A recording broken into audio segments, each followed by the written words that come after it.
কোন কোন উপদেষ্টার ষড়যন্ত্রে লিপ্ত আমাদের কাছে নাম আছে, তাদের কণ্ঠ রেকর্ড আছে।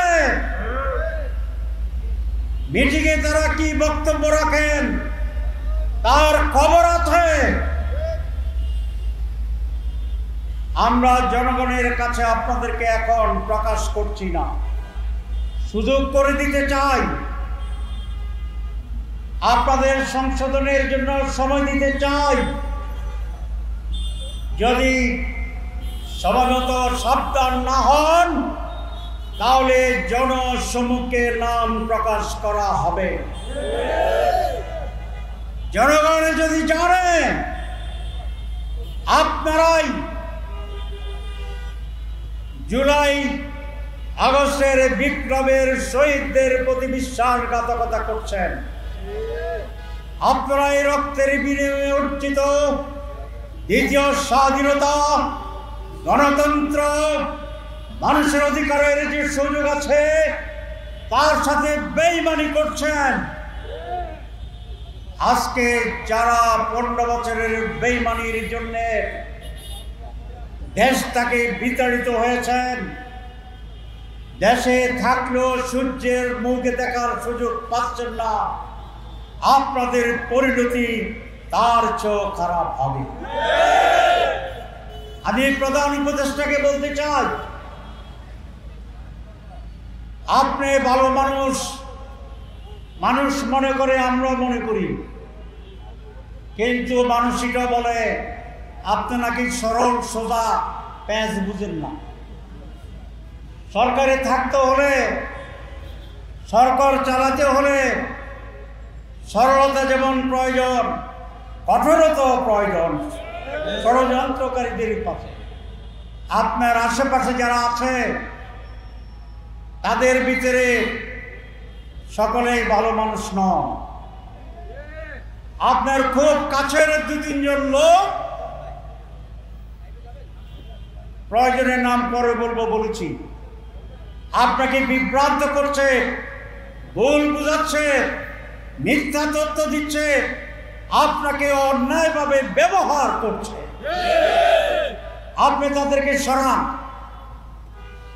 নাহলে জনগণ সরিয়ে যাওয়ার পরিস্থিতি তৈরি করুন। এই হচ্ছে আমার প্রথম কথা। এটা মনে করার কোনো কারণ নাই বাংলাদেশ এখন 2024 সাল, এটা মনে করার কারণ নাই 2018 সাল আবার বাংলাদেশে এরকম কাণ্ড কারখানা করে আওয়ামী লীগ কিছুদিন ছিল, পার পায়নি। আর এখন যুবকদের ভিতরে যে চেতনা, অন্যায়ের বিরুদ্ধে, ষড়যন্ত্রের বিরুদ্ধে আপনারা কয়েক মিনিটও টিকতে পারবেন না। প্রিয় ভাইরা, এই সরকার ওয়াদা করেছিল যে তারা বাংলাদেশে অনেকগুলো সংস্কার করবে, রিফর্ম করবে। এদেশের মানুষ সংস্কার চায় এবং সংস্কারের জন্য একটি কমিশন করা হয়েছিল। আমরা বহুদিন ধরে এখানে অনেক আলাপ আলোচনা করেছি। একটি দল কথাই বলে আমরা সংস্কার চাই, আবার সংস্কারের ঐক্যমত্যে বাস্তবায়ন করতে গেলে প্যাঁচ লাগাই দেয়। এবং এইভাবে ফেব্রুয়ারিতে যদি নির্বাচন হয় তাহলে সময় ক্ষেপণ করে তারা ওই সংস্কার বাস্তবায়নের কাজ থেকে সংকুচিত করার ষড়যন্ত্র করছে। জনগণ বুঝে, যদি জনগণ ফাইনালি দেখে যে সংস্কার আর হচ্ছে না, তাহলে এই সংস্কারকে করার জন্য, সরকারকে বাধ্য করার জন্য যেভাবে মাঠে নেওয়া দরকার আমরা সেভাবে মাঠে নামব। জনগণের সাথে অনেক আলোচনার পরে আমরা শুরু থেকেই বলেছিলাম, সকল দল যদি এক জায়গায় একমত না হয় তাহলে সংস্কার ইস্যুতে গণভোট অর্জন করা, কারণ জনগণই হচ্ছে সুপ্রিম অথরিটি। এটা খুব সোজা কথা। যে আমি আপনি এক হইতে পারি না, তার জনগণ ডিসাইড করুক। তারা শেষ পর্যন্ত গণভোটের জন্য রাজি হয়েছেন। তাদেরকে আমি ধন্যবাদ জানাই, বিএনপিকে ধন্যবাদ। কিন্তু যে কৌশলটা তারা করেছে, মানতে মানতে মানতে মানতে 2.5 মাস সময় কাটিয়ে দিয়েছে।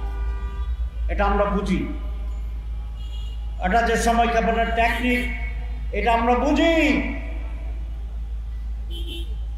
শুরু থেকে যখন তারা সময় ক্ষেপণ করছিল সেটাও আমরা বুঝেছিলাম, কিন্তু আমরা ধৈর্য ধরেছিলাম এই জন্যেই যে আমরা চেয়েছিলাম সময় ক্ষেপণ করলেও টাইনা টুনা ওই গণভোটের কাছে ইনশাল্লাহ নিয়ে আসবে। তারা সময় ক্ষেপণে বিজয় অর্জন করেছে। আমরা সবাইকে গণভোটে তারা সহ নেওয়ার সাথে আমরাও বিজয়ী হয়েছি।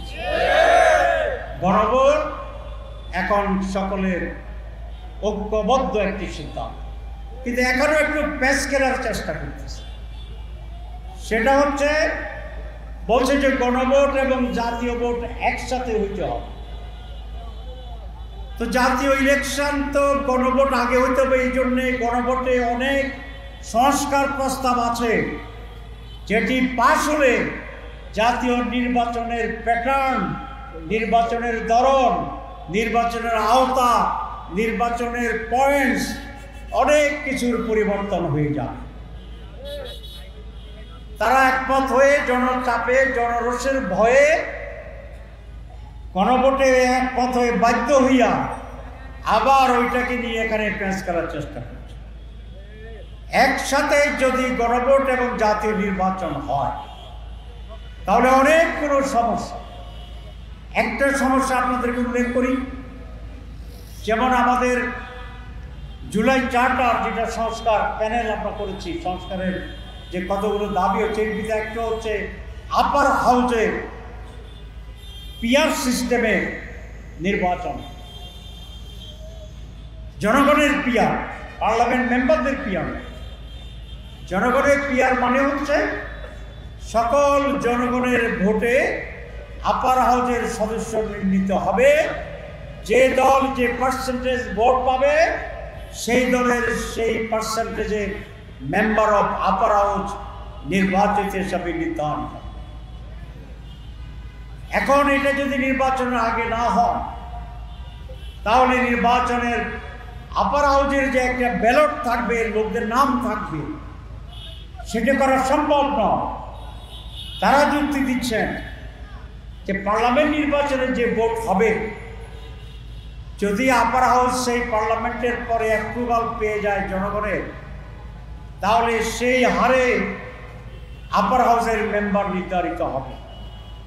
তাহলে ভোট হয়ে যাবে আগে, নির্ধারণ হবে পরে।